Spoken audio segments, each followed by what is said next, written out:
The discrimination lawsuit has commenced.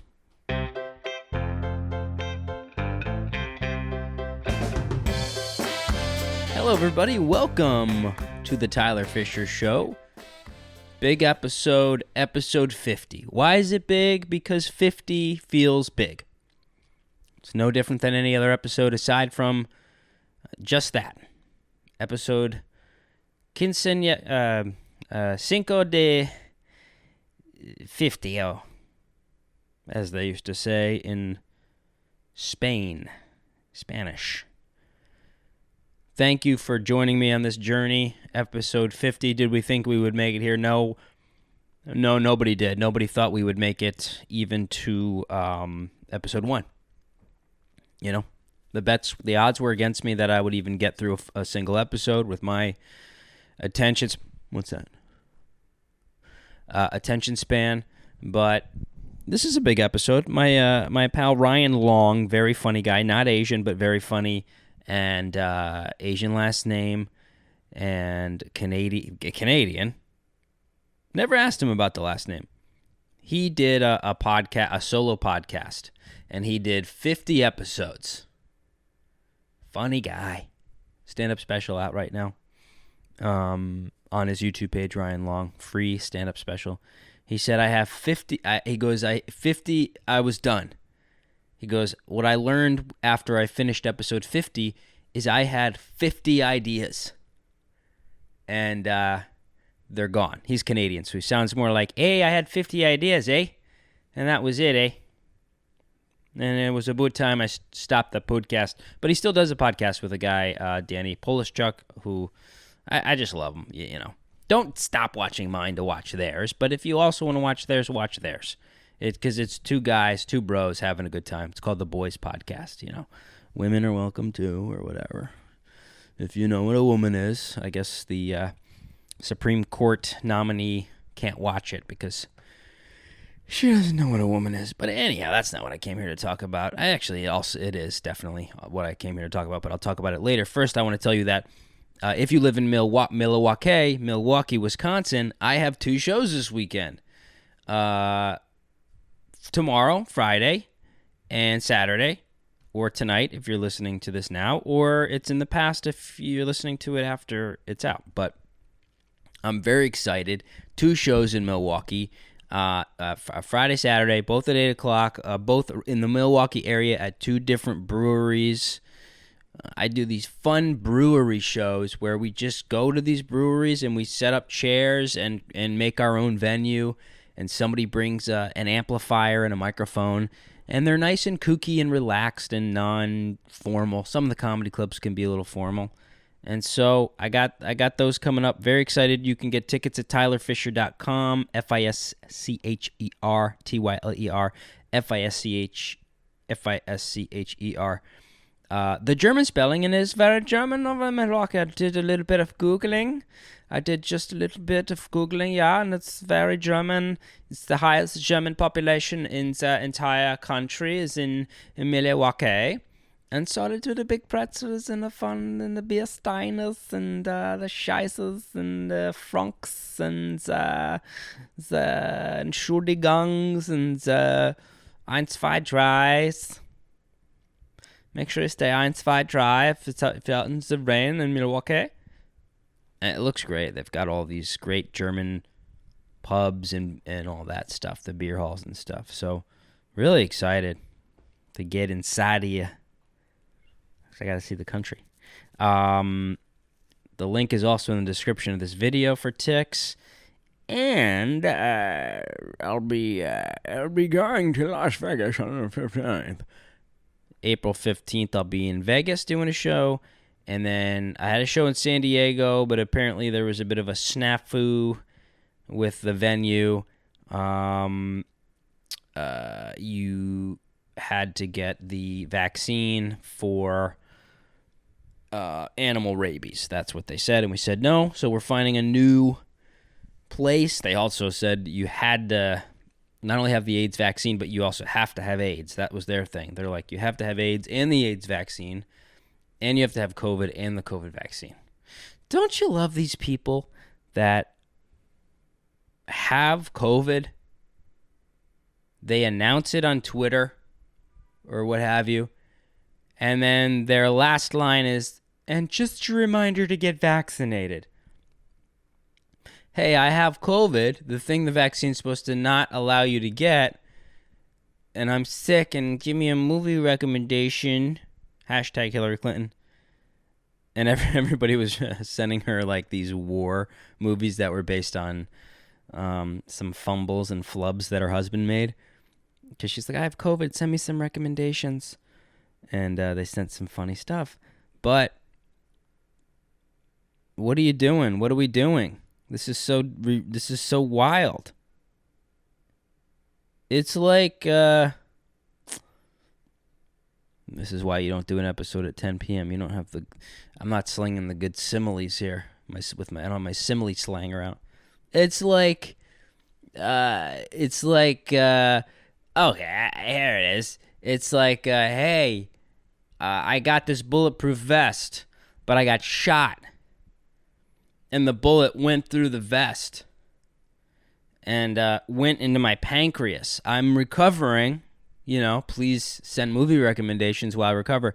Also, a reminder, please buy Bill's Bulletproof Vest. That's billsbulletproofvest.com, which is where I got mine. That's a pretty good one. Not so funny, but I think it's a little straightforward. Because the vest doesn't work. You see what I'm saying? You see what I'm saying? I am so excited. I have had this new camera that my fantastic patrons over at Patreon helped me afford, and I couldn't figure out how to get it onto autofocus. So if you may have noticed the last few episodes may be a little blurry, the color was off. It's a very complex camera. It's a beautiful piece of equipment, but I think right now we are in autofocus, which basically means you don't have to manually focus it, so you can move around. If you're filming somebody, the camera will automatically keep your face in focus, and I'm so hard for this. I love camera equipment and all that stuff. I don't know much about it, but I'm telling you, if you have a basic understanding of this stuff, you can do it. I am finally fully set up. I shot an entire sketch right here in my living room today. Comedian pal of mine came over.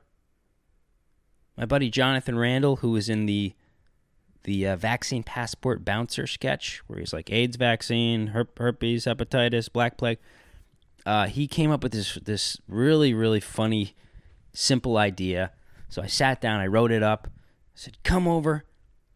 And for the first time, I was actually, I've been doing this 15 years. For the first time, I was actually completely prepared and set up to film a sketch on my own without, like, usually I'm rifling through boxes and I'm out of batteries and something, but it's a good sign. Camera was charged, had batteries, had a new memory card, all that stuff. It feels so good. Feels so good because I used to waste so much energy on all that other little busy work stuff and being unorganized and what have you. So I'm just giving you some encouragement, okay? Okay? Is that so much to do? I'm saying you can do it too. I have 2 lights here that cost me probably $100. This camera, not the cheapest. It's $2,000. But you can film a movie on this thing. Lens was $700. A good lens will cost you several thousand. This is the low. Yeah, I'll put this stuff. I'm gonna put this in the video description too, in case anybody is looking to make films. You could probably buy a used camera like this for $1,000. Lens was $700.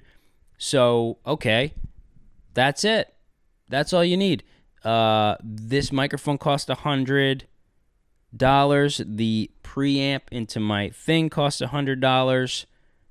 I have a little lapel mic that you can clip on right here. So this, if you're doing a sketch or something, boom, you clip that on here. You can hide it underneath, tape it. This costs $100, so it's not that much. I mean, that's okay. $3,000 for the camera and lens, $100 for this, $100 for that, $100 for the lights. That's $3,300. you can film a feature film for $3,000. If you're clever. It's pouring rain out. While the raindrops are coming down, it reminds me when I once ejaculated on somebody's window and it looked like rain coming down. Yeah. That's a little dirty Jimmy Stewart. I stole that from Dana Carvey, but he's getting a little old, so somebody's got to take his place,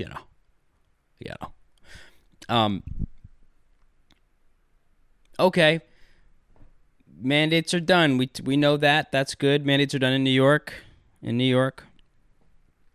the other day, I took my camera out because people are still freaking out about the mandates. And people are still masking up and sanitizing and all the things. And still asking you to mask up in a cafe. And you go, what the fuck, dude? It's done. They go, well, it's almost. Just give us a little more time. And it cracks me up. It cracks me up that nobody's celebrating. Think about it for 2 seconds.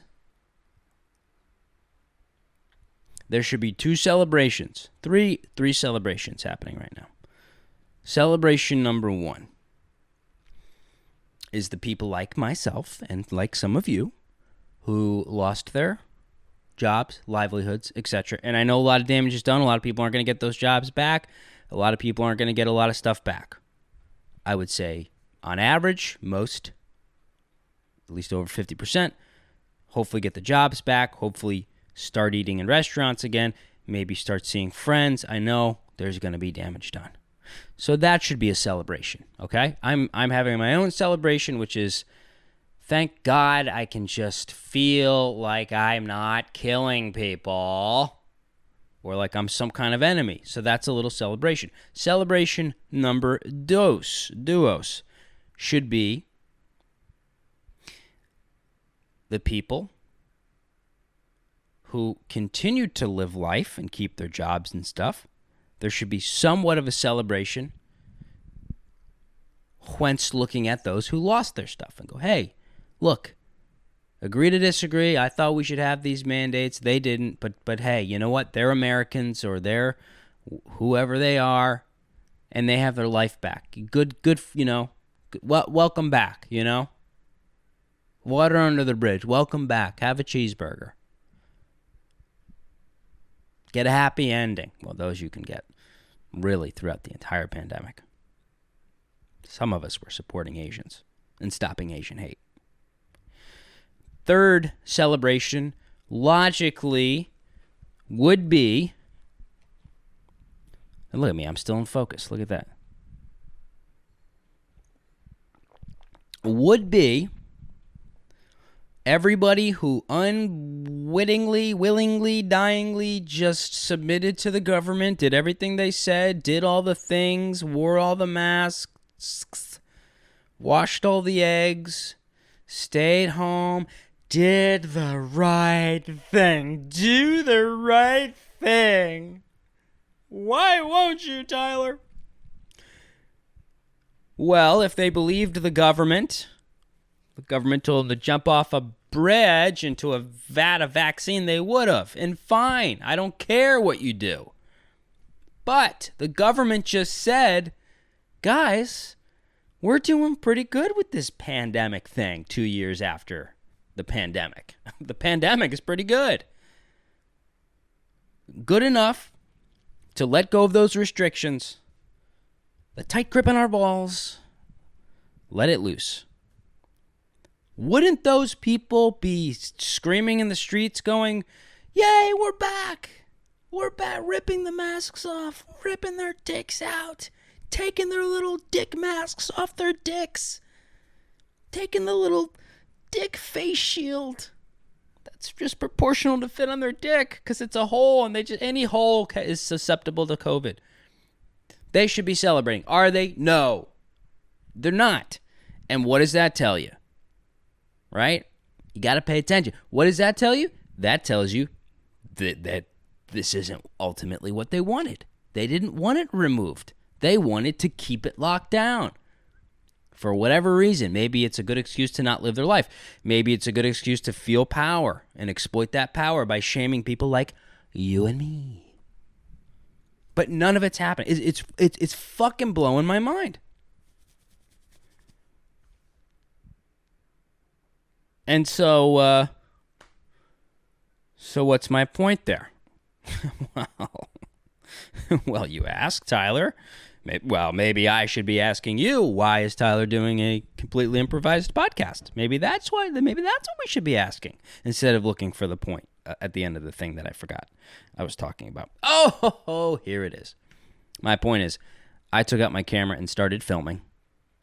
And we're going to look at this footage and take a look at these two guys who still are very much living in lockdown land. Take a look at these two guys. Roll the tape. Now that's what I call Sellout, Volume 6.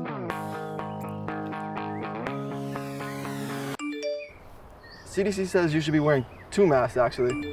Yeah, well, CDC actually also says that you really need to keep it airtight. Everybody get your shots. Okay, well, CDC says actually 3 masks.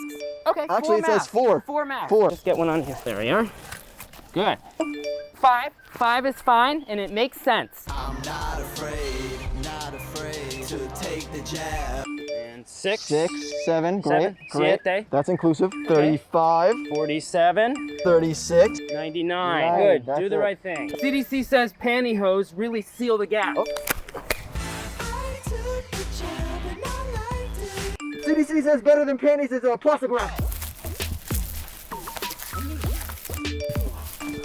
They say tinfoil works better. Go and get the shot. Go and get the shot. Face shields. Face shields. Thank you. Thank you. 2 face shields. News from Wuhan. 3 face shields. If it's from Wuhan, it's got to be the truth. 1 in the back. Let's go 6, 6. 68. 68. Sanitize. Yep. COVID on. COVID off. New variant. Hazmats. Quick, it's spreading through Asia already.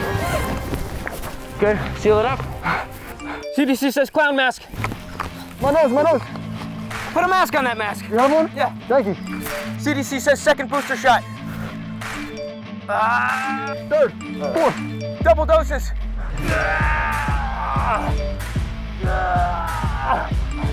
We're gonna need a bigger syringe. That'll do. Orally's better. CDC says condiments.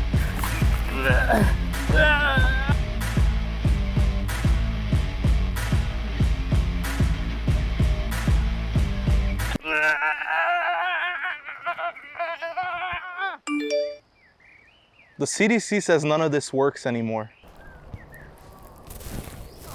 Get it off. Get it off. That is unedited, unadulterated, unsaturated footage that I filmed in Orlando, Florida when I was there. There's more footage of that. If you'd like to see the entire video, you can click. There should be a little information thing on one of these corners. Let's call it, I don't know which corner. Or the link is in my description if you want to see these two nut jobs in the entirety of that little situation. That, of course, was High Rez, the rapper, and Jimmy Levy. And so I came up with the idea for that sketch. I knew I was going to be in Florida. And then they said, hey, we've got this album we wrote. It's like, now that's what I call music. So they did that, but it's all spoofs of songs where they're just telling you to get vaccinated. And so they said, hey, what if can you weave that in? So I wrote that into the sketch, and I thought it worked perfectly. Very, very good collab. It's a good collaboration. And those guys were so much fun to work with. Just hard-working fellas. Hard-working fellas. So check out Jimmy Levy and High Rez. So many great songs. And we have some more stuff coming up. I think I'm going to be doing some more stuff with them. And that's what I'm looking to do, I'm trying to get out of my shell a little bit and collaborate with people, If you have like-minded people, try working with them. See what happens there.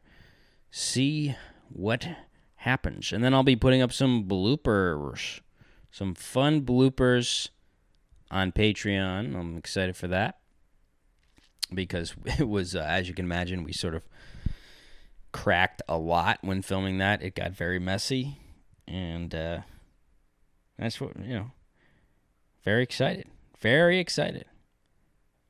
And now I want to thank today's sponsor, Chalk. The only thing better than fully complying with regulatory authorities is being healthy. Actually, being healthy is one of the most rebellious things you can do in today's world. It's right in front of our faces, but nobody talks about it. I mean, just think of all the money certain corporations can't make on you if you're happy and healthy. And a keystone of wellness and health is hormone health. That's why I've been taking Chalk. Chalk has men's and women's, don't sue me, vitality stacks made with potent herbs, herb extracts, and formulas made with clinically proven ingredients, so you know you're getting genuine results, unlike wearing 10 masks. Take Chalk and you will feel a difference. They have over 1,700 third-party verified reviews at trustpilot.com. They're a fan of mine, and I'm a fan of theirs. So check out chalk.com and use code Tyler35 for a whopping 35% off. So do the right thing and check them out. Do you think it's good? Do you think perhaps we can do some weeding out here? The old, unfortunately, died, the oldest among us. Or as Louis C.K. said, COVID was just people who were dying just finished dying. Thought that was a brilliant line. So you're old, you're sick, unhealthy. I know obviously some people got caught up in that who were not those things, but for the most part, that's it. And then what you have left here is people who are ready to live their lives again. Take the mask off, grab life by its unvaccinated balls and just get at it. And then you have this other group of people who are just still scared and timid and covered up. Is this a weeding out? I hate to say, I'm not sure those people are really gonna be an asset to evolution. I'm not calling for the murdering of these people. That's not what I'm saying. I think this will almost be a natural evolution where who's gonna breed with those people? I do not talk to anyone with a mask. Not because I'm shaming them for their choice, but because I can no longer communicate with someone if I can't see their mouth moving. That's it. That's the decision. Also, as a single man, a man about town, an eligible bachelor, number one. And let's take a look at eligible bachelor number one. Let's see who you're eligible to date. Let's take a look at her in box number one. Her face is covered. Are you going to take that risk and date her based on her eyes? So I think those people aren't going to be, look, line up the people who are back living life and people who are covered up. People are going to fuck the people who they can see their face, And then if you're fucking someone, you also want to see their face. And I know people that fucked with masks on during this, on Tinder dates. So why would we want the scared and the timid to be the next generation? Doesn't make any sense. Life is brutal. Fucking brutal, dude. No, it's fucking brutal, right? There's no point. There's no point in doing it. Put them all on a fucking cruise ship. Their fucking masks on and just ship them off, right? Fill the tanks up like a quarter way. They run out of gas, and that's it. So anyhow, am I bitter? Am I being bitter?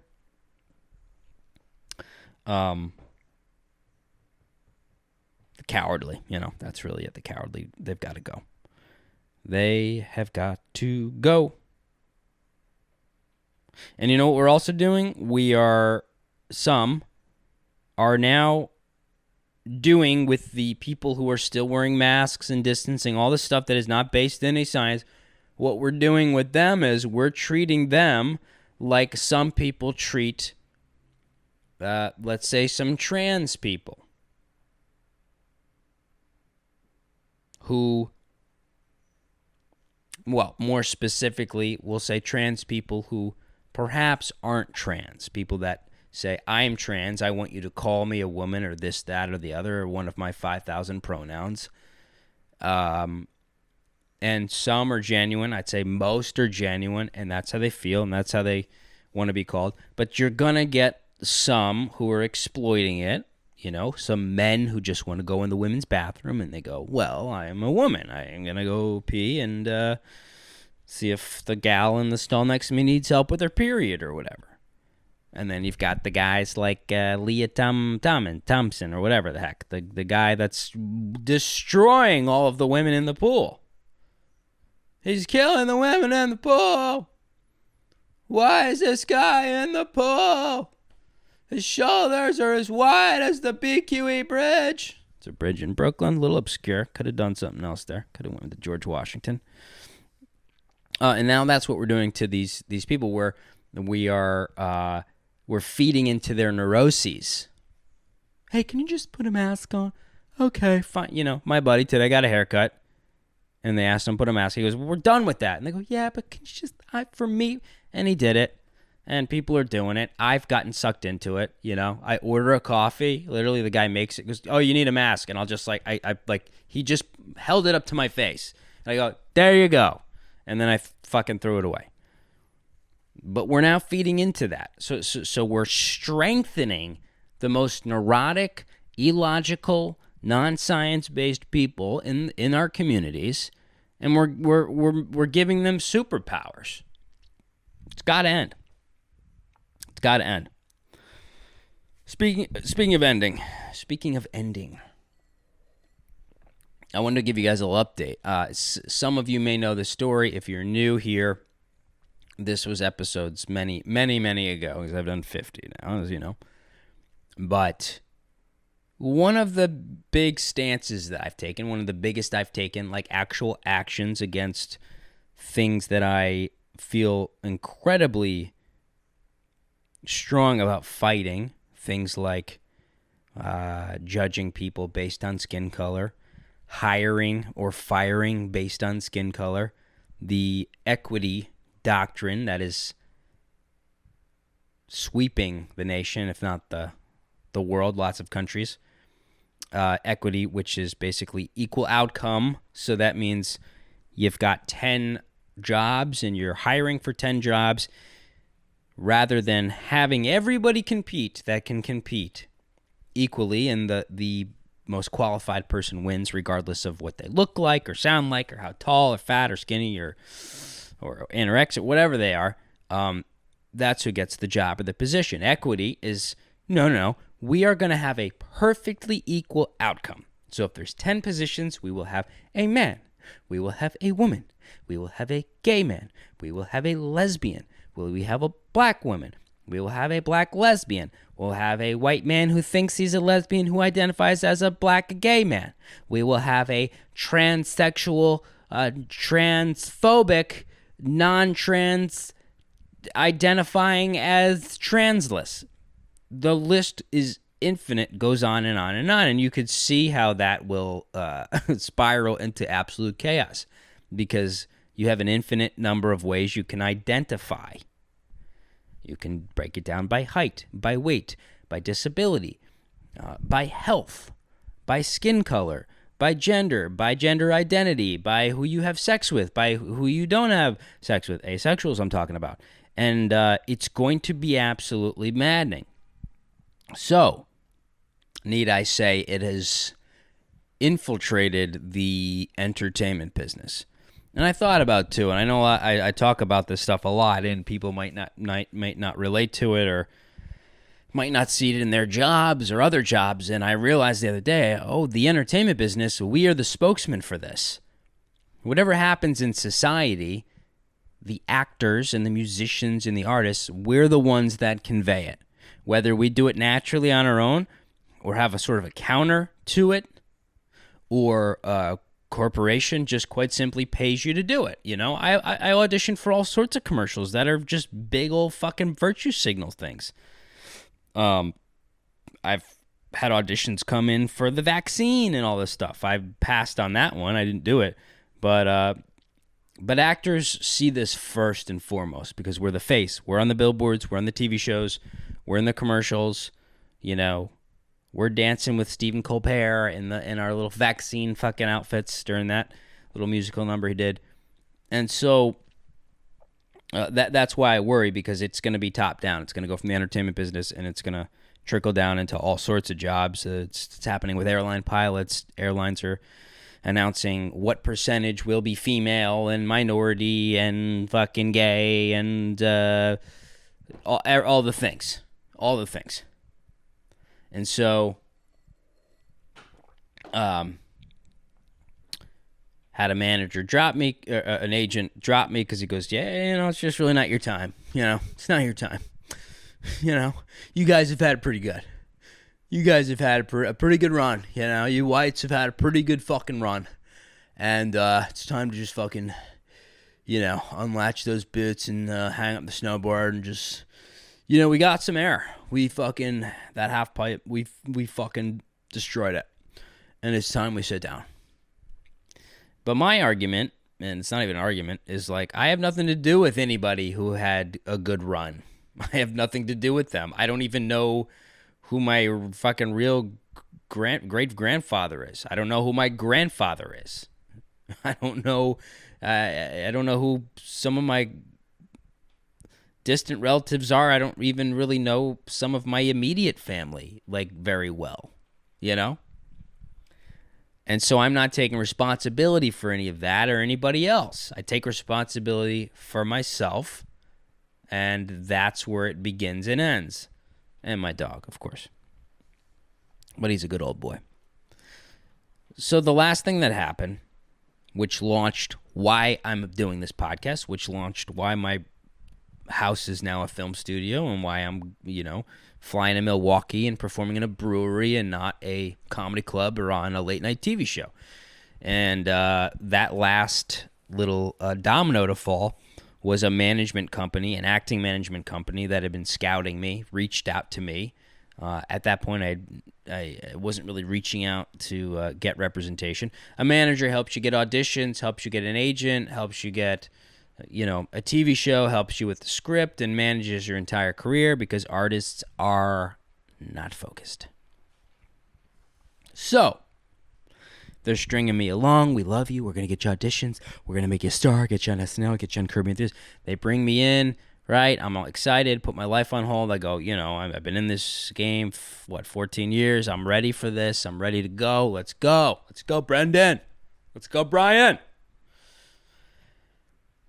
And get the phone call, and boy, am I sitting pretty. I'm ready to accept the offer to be managed by this company who manages a lot of my comedy heroes.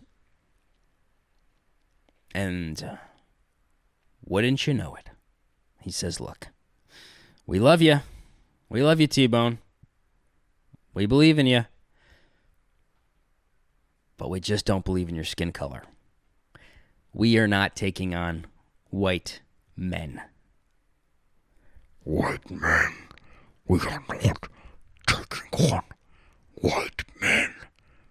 Your whiteness has spread long enough. That's the voice I heard. So I take out my recorder. This was not a sting operation. I didn't plan on recording this conversation. I didn't plan on pursuing a lawsuit. I didn't plan on talking about it. I thought I was going to get started and be managed because I, you know, earned it or whatever the hell, you know. Earn plus luck, you know. I earned it. I was ready for it plus luck. Those are the three things. They had an orgy. They came all over each other, and that's why I was on the phone with these fellas. So I start recording, and I just kind of kept talking and let them speak and said, well, what do you mean? And they said, well, my white men have had their time, and it's just not the time, and so we can't represent you because you're white. And I'm going, isn't that discrimination? That's what I thought. I don't know. It was. I've been reading the dictionary upside down, huh? And we had some laughs. And again, I let him talk, and he kind of went on and just said, we're just, it's with the racial tensions and the Black Lives Matter movement, all this stuff has led to you not being able to have a career. I'm sorry. Have a good day. So I posted about it online, got a bigger response than anything I've ever done. More messages than I've ever gotten on anything I've ever posted. And I didn't know. I was damn near fucking crying and sweating when I posted that. It's like, that's how far it's gone, where a lot of white people I've talked to say, like, they don't think they're even allowed to share something that happened to them on a race-based issue. Because the narrative is that this stuff doesn't happen to white people. Take a seat. Shut up. You don't know. But we do know now. Some white people do know now because they're facing discrimination. That doesn't belittle or negate any other person of any other race that has gone through it. No one's saying that, okay? Nobody is saying that. But that's how it's always framed. They go, well, let me just put you in your place, and just you're looking through a white lens. And I just said, fucking enough with that. I'm not doing it anymore. I'm not putting up with it anymore. So I got a lawyer. I sent him the tape. He said, this is absolutely 100% stone cold discrimination. You absolutely have a basis for a lawsuit. He encouraged it. I was just kind of calling to feel it out. And so we went through one process where the state would come in and sort of assess, and there's another department that deals with discrimination. Essentially, we were going to get them on board to then attach that to our case. A few months went by. He said, look, this process it's too lengthy and a little complicated. We are just going to file a lawsuit directly with this management company. I said, go for it. Go for it. Because I'm all in now. Train has left the station.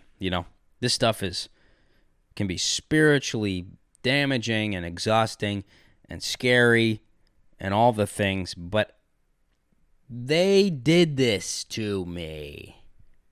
The woke who infiltrated the universities, who then went out and started working these diversity training at all of the companies, and then the CEOs fell for it. I mean, this is like a long, complicated web of a journey. And so it's hard to pinpoint exactly who's, whatever, responsible, but that doesn't matter. It's the fact of the matter is discrimination, and it's got to be called out. It's not my job to figure out where it came from. It's my job to protect myself and my career and my family, my hypothetical family. And so I got an email today. The lawsuit the papers have been served to this company. They have 30 days to respond, I think, by law. So that's where it's at. That's the news I just got tonight, and I just said thanks for letting me know. I haven't thought about this in a very long time. I haven't talked to my lawyer in a very long time. He's been on the case, and I felt mildly nervous for like 3 minutes. A little panic almost, like, oh, this just got a little more real, Just got a little more real. But nothing's changed with my interest in pursuing it. It's still very much alive. And we're going to go for it. I don't know what will happen. I don't know if there'll be a case,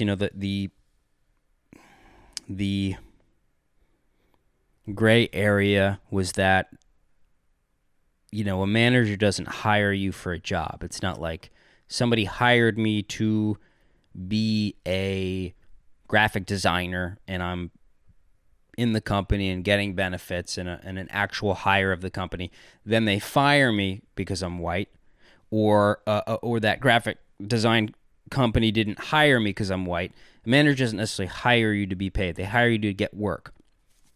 So that was his only, he just wasn't sure about that. He said, this is still discrimination regardless, but we're not sure how it's going to fit in the what do you want to call it? The whatever department deals with the hirings and firings of humans. The occupation department. I don't know if that's the exact term. I'm not a fucking lawyer. But we're going for it. And I think lawsuits are very important because, when something, it elevates it to, well, it could go public. It could get press.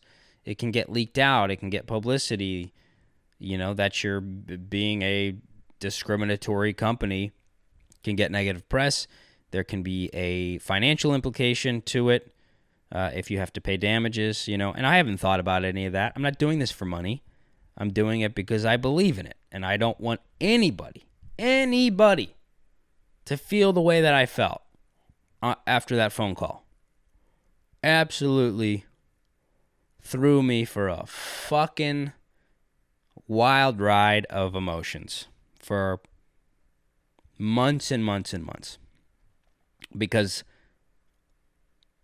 essentially that phone call represented, okay, there is no hope now. You need a lot of hope to be an artist. You need a lot of hope to be a human. But specifically with the insecurity of jobs and finances as an artist, you're riding on hope. Your hope is your fuel. I hope I get this. Oh my God, I hope they see this. I hope someone's in the crowd that can get me an audition. I hope a manager sees my email. It's all fucking hope. And when you just hear so many times, yeah, you color your skin and the dick between your legs is a reason that you're not going to have a career. All hope is out the window. And adjusting my crotch, I would consider myself a slightly rare personality of maybe fight or grit or industriousness, drive, all that stuff, to be able to start just cranking out my own stuff. Not everybody has that. Not everybody should have that. It's not evident that if you're an artist or an actor or a painter, if you're a painter, it's not evident you need to, go rent out a space and make your own museum. No, it means you can draw some nice trees or whatever it is you draw. And that's what the industry's for. That's why you have the artist in the industry, and they're supposed to kind of hopefully fuse in harmony and with a lot of trust at the foundation. And if you don't have that trust, you've got nothing. So I'm fucking suing them to try to either shake that fucking tree a little bit and try to get things back on track, Maybe a little bit of that, maybe also a little bit of showing, well, myself, that I'm capable of standing up for myself and I'm not accepting this shit anymore. And then another benefit might be showing the world or some other people that someone stood up for it and that they can too. The law is on your side, if it's a more blatant situation. So it's all good stuff, really, It's all good stuff. I'll keep you posted. And we hope if it goes to the Supreme Court, if this I don't have her name up here, and it's probably better off someone will dig that up in 20 years. Comedian Tyler Fischer could not pronounce the name of the potential Supreme Court justice. He will be doing 5 years to life in jail and having his entire Patreon funds redirected to AOC's Fuck White People charity. We can only hope. But you've probably seen the clip. I'll show it here. But she basically said, when asked a very simple question, do you know what a woman is? Can you define woman? And she was like, yeah, no. Yeah, no, I can't do that. That's not something I'm not a biologist. I'm not a biologist. Wild stuff. I mean, that is a fundamental, basic question a Supreme Court justice should have locked down. The basis of humanity. Half. It's good. Men and women, and that's it. And then all the things happen where you need a judge. Men, women, murder, crime, rape, fuck. It's all there. Starts with men and women. And doesn't mean some men can't identify as a woman or feel like a woman, but biologically, it doesn't change the biology. And you don't have to be what a weak, pathetic argument that you are not a biologist, so you cannot answer as to what a woman is. Just wild stuff. And I saw plenty of other examples like, hey, is this a grilled cheese? I'm not a chef. Come on, I'm not a chef. You want me to tell you? You want me to tell you if that's a grilled cheese? I mean, I see a lump of food. I can't be answering all sorts of cheese and bread based questions. I don't know what that is. Is that an egg?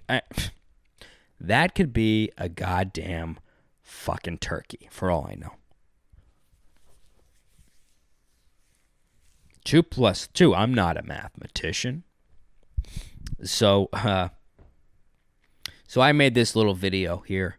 By the way, you imagine if I mean, do you remember the Kavanaugh hearing? And it's so fun to look back on all this stuff because I'm such a brainwashed piece of shite.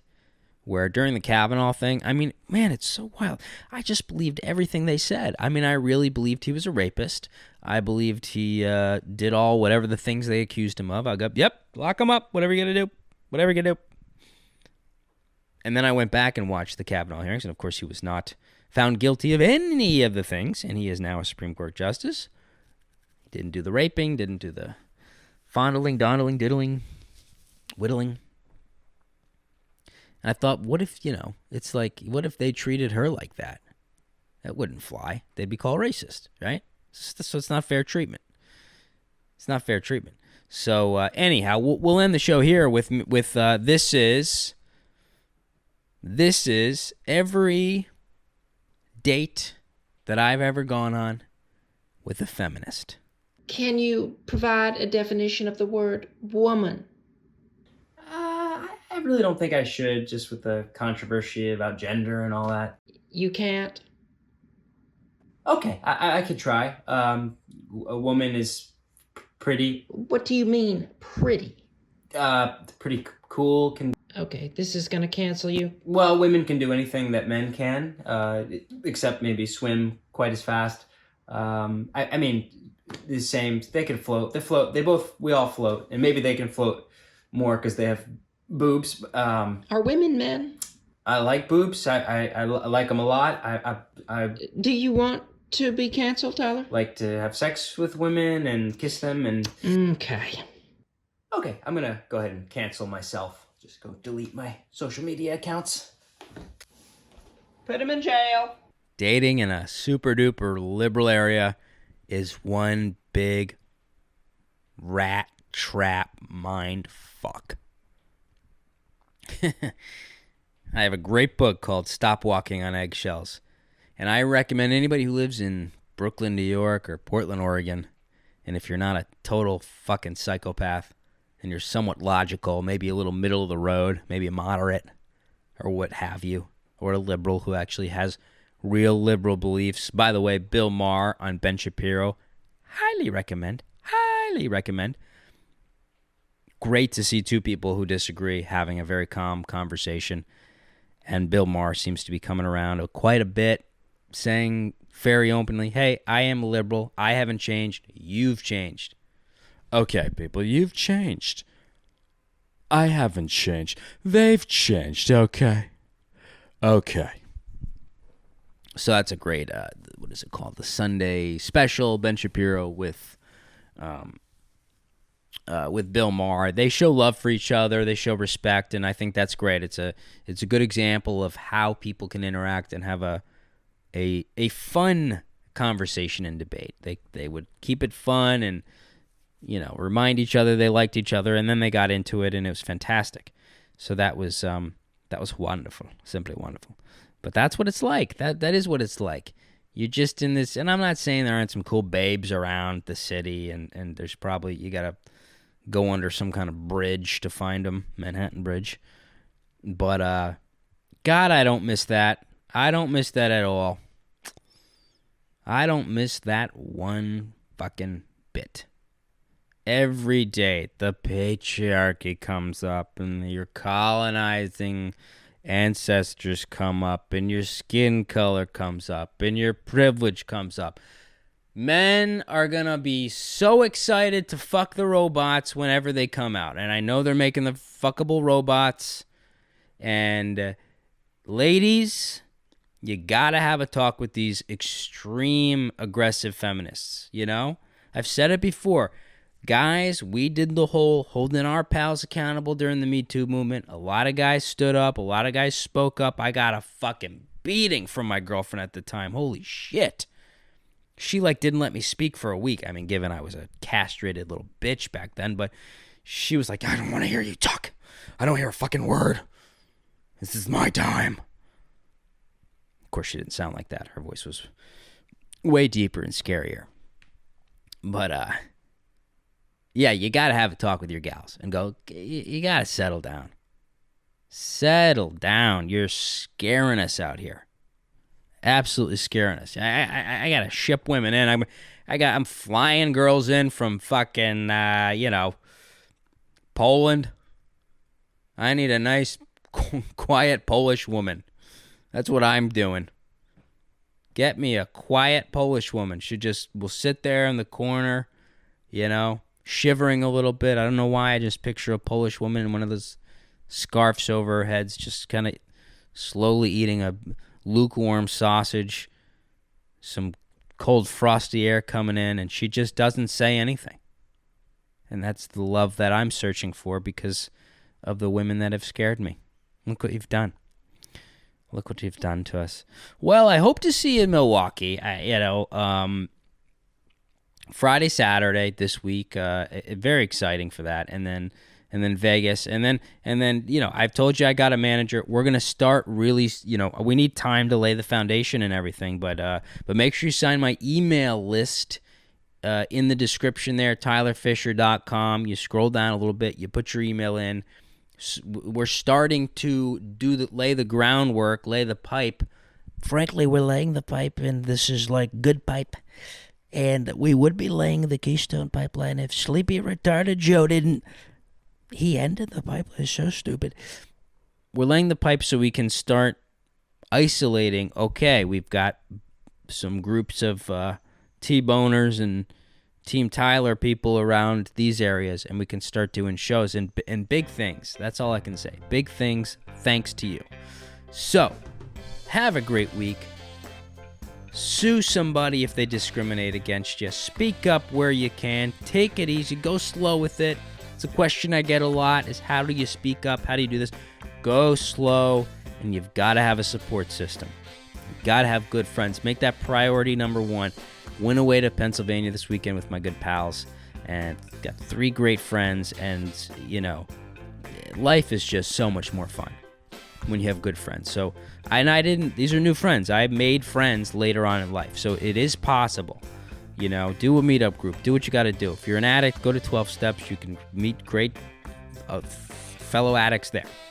Okay. And then go to a diner and drink hot cocoa and eat eggs. That's what you do in 12 Steps. Take care of yourself. Do something nice for yourselves. I love you, and I'll see you in Milwaukee.